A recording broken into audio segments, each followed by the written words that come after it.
joining us today, which are some of the panels that our planning committee has put together. And just to give some context, how many of you were able to attend the Jeremy and Rifkin presentation? Please show your hands.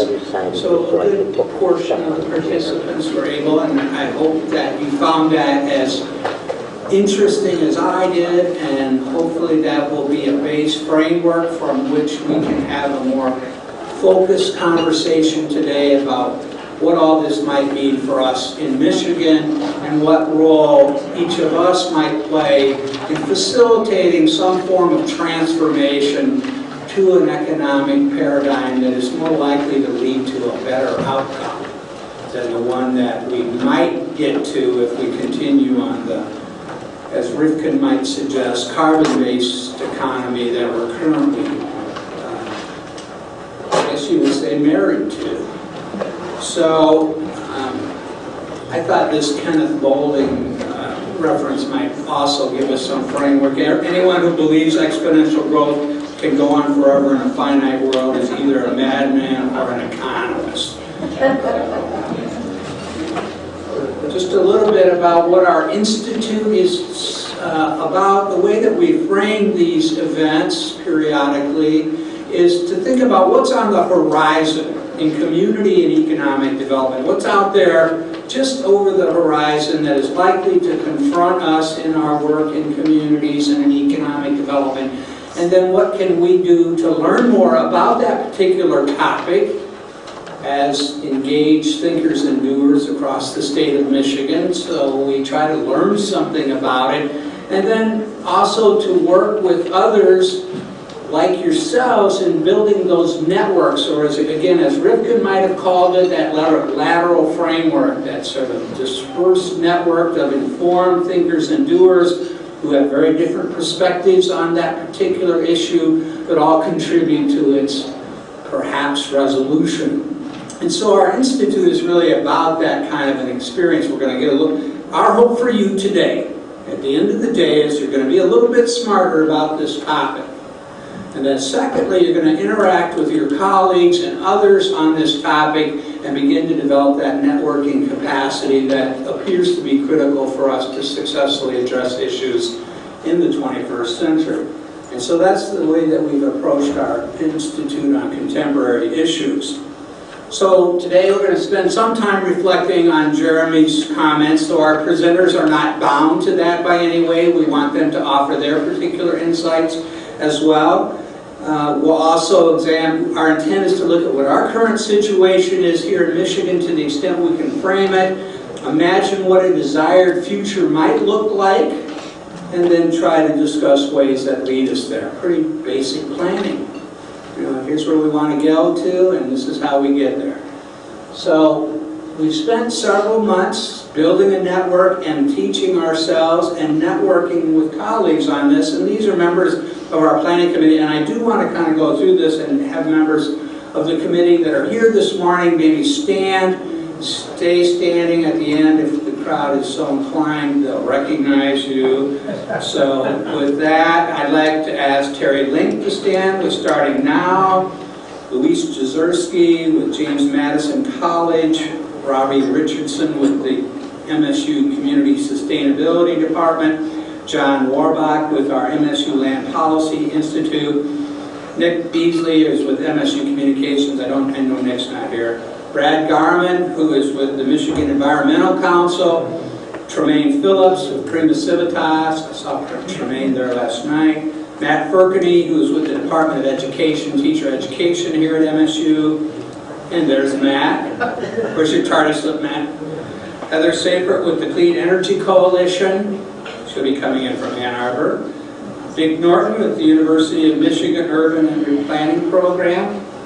Jim Lucas is with the Office of the Assistant Dean for Undergraduate Studies here at Michigan State. Nahid Hyuk, who's with SEMCOG. Is Nahid here? Andrea Brown, Michigan Association of Planning. Chris Dobie with the Mott Foundation. Some of our colleagues aren't able to make it today. They will be here later. Kendra Haygood with the City of Detroit. Conan Smith, the Suburban Alliance. Luke Forrest with the Michigan Municipal League. David Gard with the Michigan Environmental Council. And then my colleagues at MSU Center for Community and Economic Development, who helped make all the work happen around here. Jennifer Bruin, MSU CCED, John Melcher, here with my tech team, Dr. John Schweitzer, Cassandra Ray Smith, who runs our registration and our administrative activities, Lilia Fernandez, who we'll be hearing from later this afternoon and discussing our checklist, Dr. J.D. Snyder, who's here yet, and Kevin Doyle, also part of our tech team, and Charisma Thapa, who has been working diligently communicating to all our panelists and all our presenters. So with that, let me thank them for all the work over the last several months.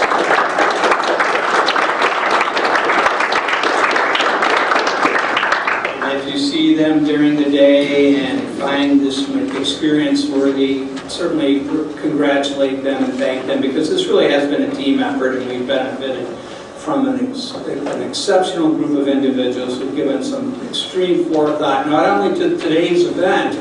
I don't know if you've seen the web page, the book thing, how do we link to Rifkin, where do we go from here, how might a checklist work for us in helping to guide our decision making beyond today's event. And so it's been a rather fruitful set of events and meetings that we've been able to help, and I thank all of them for their time and support in developing this.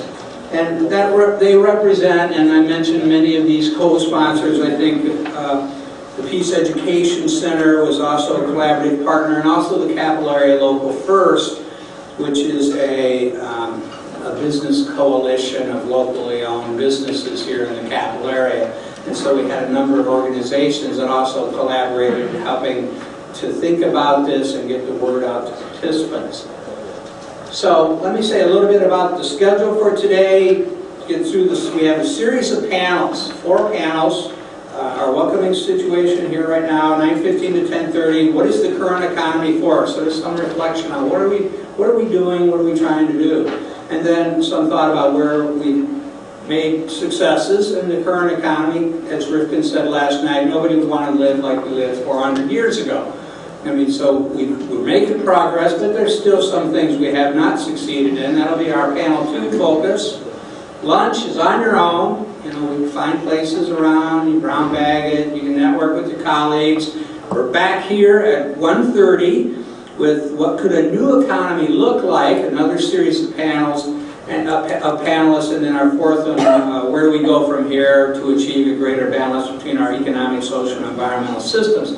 And let me say that in addition to the panelists who are joining us in person, we have, hopefully, if our techies have been able to manage the system right and the gods are willing and the dam don't break and the creek don't rise, we will have virtual participants with us from around North America who will offer some insights on their perspectives on this, and again, trying to bring those really provocative thinkers and doers together to help us get a better sense of what this is all about and what we might do.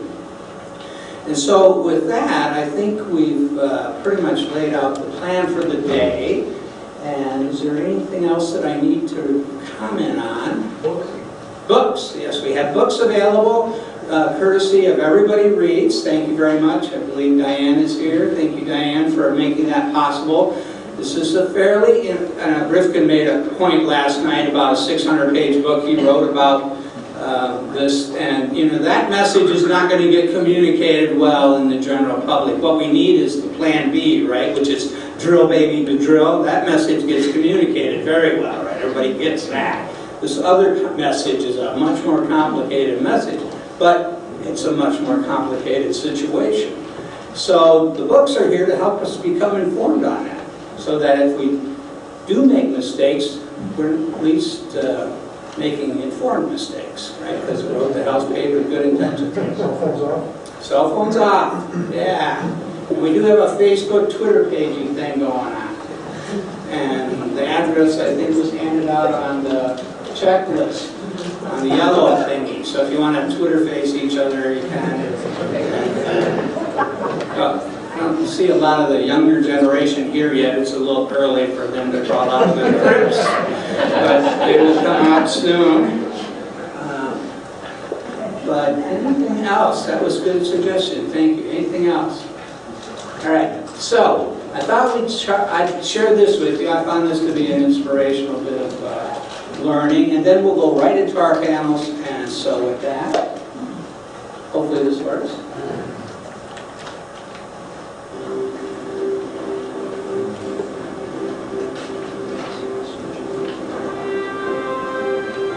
Too much and for too long, we seem to have surrendered personal excellence and community values in the mere accumulation of material things. Our gross national product now is over $800 million a year. But that gross national product, if we judge the United States of America by that gross national product counts air pollution and cigarette advertising and ambulances to clear our highways of carnage. It counts special locks for our doors and the jails for people who rape us. It counts the destruction of the redwoods and the loss of our natural wonder in chaotic sprawl. It counts napalm, and it counts nuclear warheads and armored cars for the police to fight the riots in our cities. It counts Whitman's rifles and sex knives and the television programs which glorify violence in order to sell toys to our children. That the gross national product does not allow for the health of our children, the quality of their education, or the joy of their play. It does not include the beauty of our poetry, or the strength of our marriages, the intelligence of our public debate, or the integrity of our public officials. It measures neither our wit nor our courage, neither our wisdom nor our learning, neither our compassion nor our devotion to our country. It measures everything in short, except that which makes life worthwhile. And it can tell us everything about America, except why we are proud that we are Americans.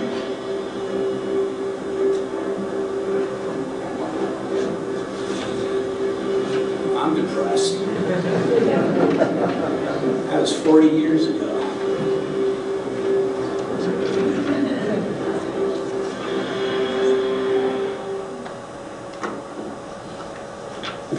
Let me begin with our first panel here. Oops.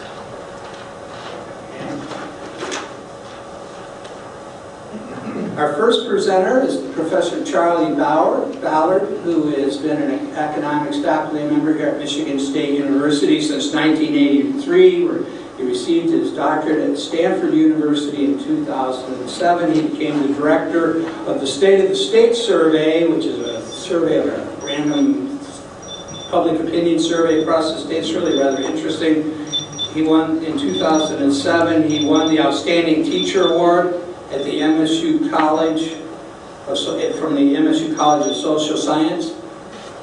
In 2011, he joined the board of directors of the Michigan League for Public Policy, and he has served as consultant with the U.S. Department of Agriculture, Health and Human Services, and Treasury, and with research institutes in Australia, Denmark, and Finland. His recent book includes Michigan at the Millennium and Michigan's Economic Future. And with that, I'm pleased to introduce Dr. Charlie Ballard.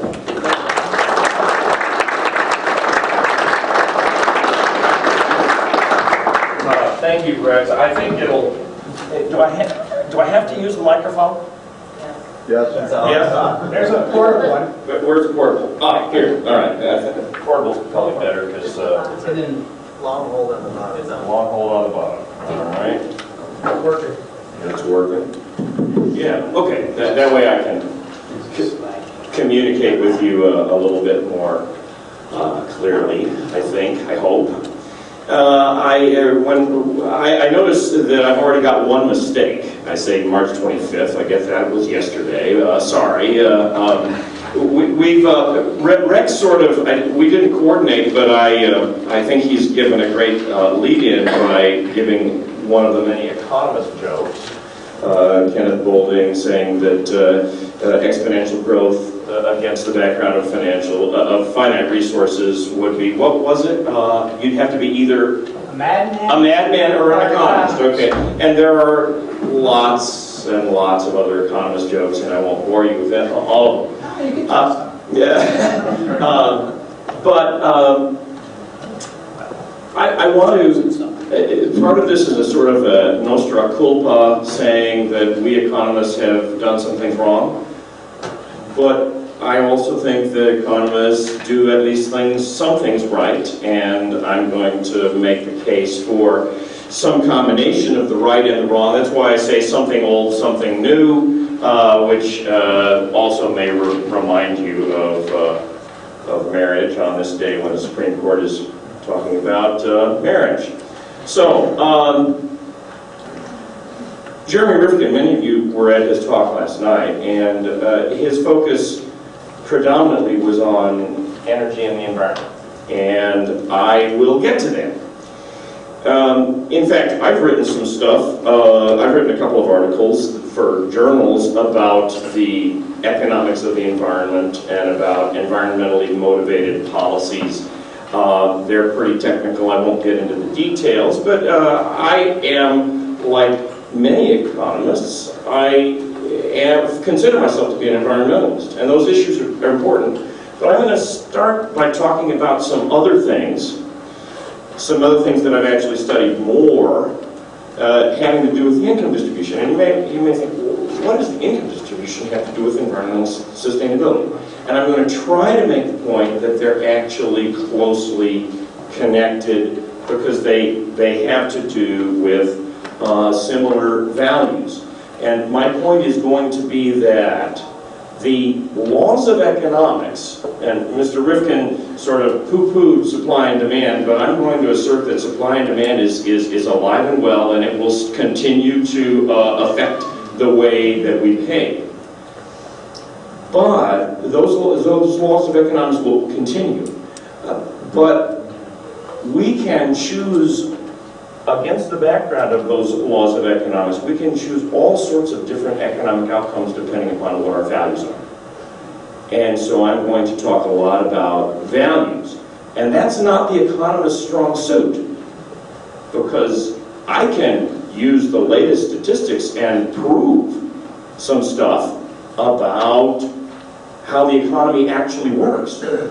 But then in terms of my values, I can't, if my values are different from yours, I can't prove that mine are right and yours are wrong.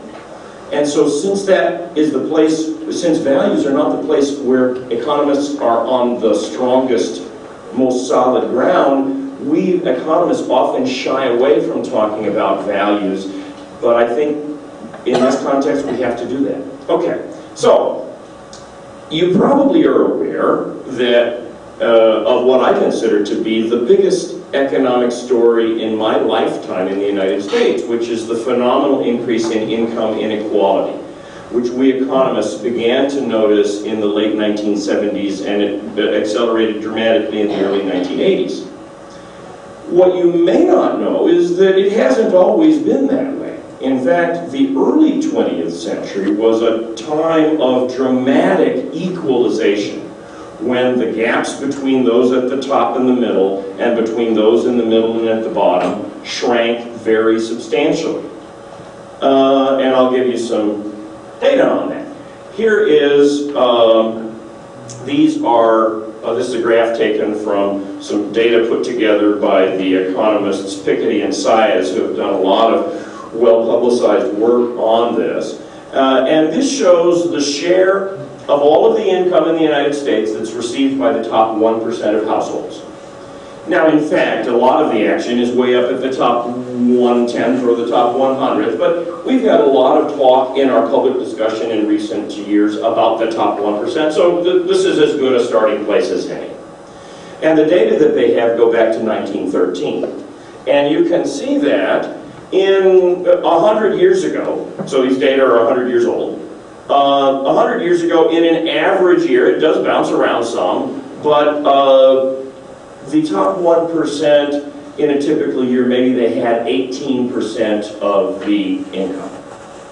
And their share went way up during the stock market boom of the late 20s, and then it went down, but it was still quite high by the standards of what was going to follow.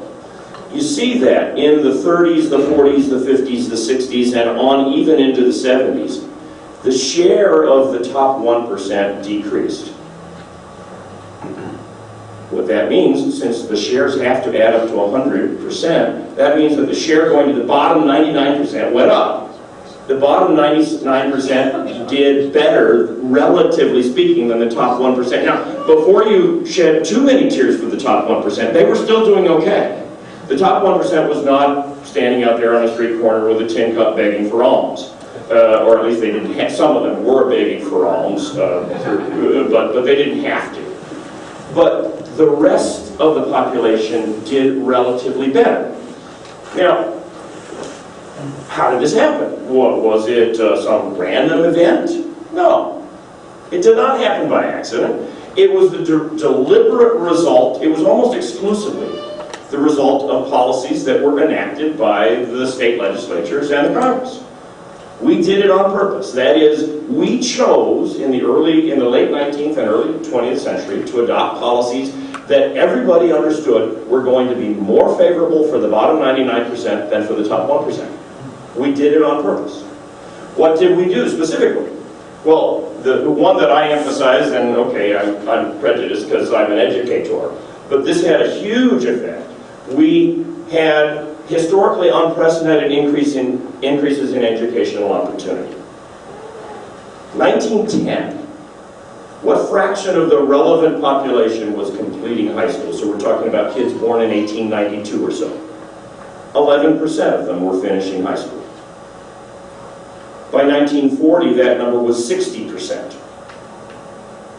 That's a revolutionary change in a period of 30 years. How did it happen? It didn't happen by accident. It happened by public programs. It happened by state legislatures saying to establishing minimum age compulsory attendance requirements, saying, depending upon what state, you've got to stay in school till you're 15 or 16 or in some states even 17. That gets you awfully close to finishing high school, right? And they said that if your school district doesn't have a high school, you're not off the hook. Your school district has to pay to send your children to wherever the nearest high school is. And of course, this was greatly facilitated by the school bus. In what was still at that time a largely rural country, it would have been extremely difficult to pull this off without the school bus for transportation. So we had this massive increase in the people, in the fraction of the population who no longer were limited to laborer jobs. Most of human